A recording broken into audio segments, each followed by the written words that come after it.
अगर सुई भी लगेगी तो मेरा कलेजा छटनी होगा। आप मेरी पीड़ा को समझो। मैं आपको पूछना चाहता हूं, जब तक इस नौजवान की जेब में पैसा नहीं आएगा, जब तक पढ़े लिखे नौजवान को नौकरी रोजगार नहीं मिलेगा, आप बताओ हमारे हालात कैसे बदलेंगे? बताओ क्या बदल सकती है?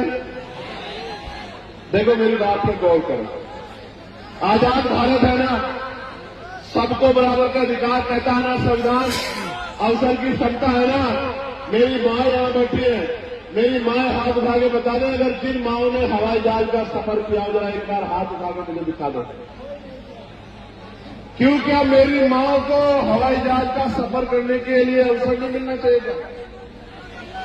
क्यों नहीं मिल रहा? आपको पता है, ये हवाई जहाज, ये हेलीकॉप्टर, ये अमीरों के जेब का सामान है, गरीबों के जेब का नहीं।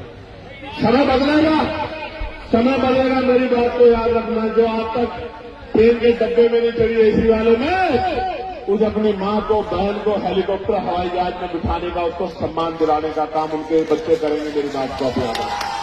लेकिन ये पहली बार नौजवानों से कर रहा था।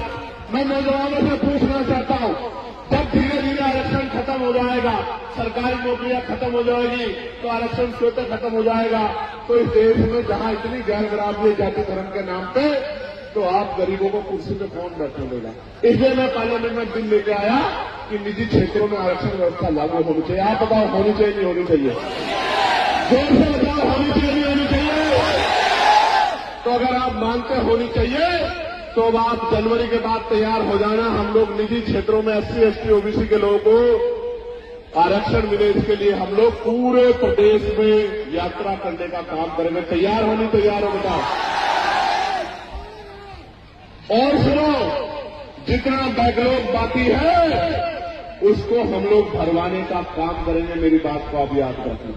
जब राजकाज बनेगा, बड़े बड़े हाईवे बनते हैं, बड़े बड़े मॉल बनते हैं, जमीन अधिग्रहण की जाती है, मैं आपको विश्वास दिला के कहना चाहता हूं, जैसे आज की सरकार ने बिहार में 1 रुपया लीज पे 100 साल के लिए 1 एकड़ जमीन और हजारों एकड़ जमीन अडानी साहब को देने का काम किया है, तो मेरे अडानी तो आप ही हो। मैं आपको विश्वास दिलाता हूं, राजकाज बनेगा, जिस गरीब पे जमीन नहीं है उसको हम लोग अप्लाई करके जमीन दिलाने का काम करेंगे। मेरी बात को आप याद रखें। यानी कि हर परिवार को रोजगार से जोड़ने का काम करेंगे। मैं तो पार्लियामेंट में आशा बहनों की वेतन वृद्धि, आंगनबाड़ी बहनों की वेतन वृद्धि, भोजन माताओं की वेतन वृद्धि, शिक्षा मित्रों की वेतन वृद्धि, अनुदेशकों की वेतन वृद्धि, PRT के जवानों की वेतन वृद्धि, होमगार्ड भाइयों की वेतन वृद्धि, पंचायत सहायकों की वेतन वृद्धि, चौकीदार भाइयों की वेतन वृद्धि, सबके लिए मैं पार्लियामेंट में आवाज उठाने का काम करता हूं।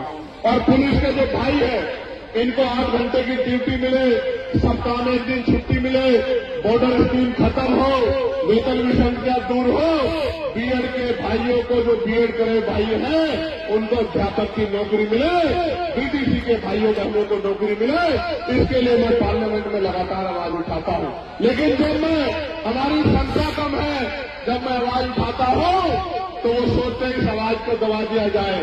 कोई अधिकारी मुझे फोन करके कहता है कि आपकी संस्था छीन लेंगे। मैं उनसे यही कहता हूं हाथ जोड़ के कि वोट का अधिकार बाबा साहब ने दिया था और वोट देके इन लोगों ने पार्लियामेंट में भेजा है। वोट देके कामयाब बनाना या कमजोर करना वो इनके हाथ में है। इनको फैसला करना है कि ये क्या चाहते हैं। आप ये बताओ, आजाद समाज पार्टी को मजबूत होना चाहिए नहीं होना चाहिए? बताओ। आजाद समाज पार्टी की ताकत बननी चाहिए बननी चाहिए? देखो आज किस तरह के दिन आ गए हैं कि मध्य प्रदेश में संविधान निर्माता बाबा साहब अम्बेडकर का पुतला जलाया जा रहा है। क्या ये तकलीफ दे है या नहीं? ये बताओ। क्या हमारे सीने में आग लगनी चाहिए नहीं लगनी चाहिए? मैंने सरकार को चैलेंज किया है कि अगर 72 घंटे में उन पर अपराधियों पर कार्रवाई नहीं हुई तो मैं पैदल ही ग्वालियर के लिए निकलूंगा और किसी कीमत पे पीछे हटने वाला नहीं हूं, क्योंकि हम अपने महापुरुषों का अपमान किसी भी कीमत पर नहीं सहेंगे। प्यारे साथियों,